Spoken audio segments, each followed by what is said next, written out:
জল ভরা মেঘ ওই দু চোখে দেখতে আমি পেয়েছি, একলা মনে নির্জনেতে তোমার ছবি এঁকেছি। নাম রেখেছি বনলতা যখন দেখেছি, হয়তো বা সেই ক্ষণেই তোমায় ভালোবেসেছি।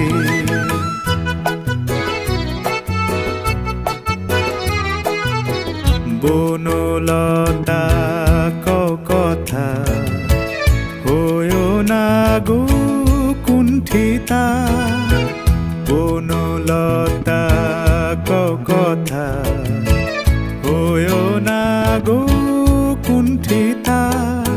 একটি কথাই শুনবো বলে তাই তো কাছে এসেছি, বলবে কি গো আমিও তো তোমায় ভালোবেসেছি। একটি কথাই শুনবো বলে তাই তো কাছে এসেছি,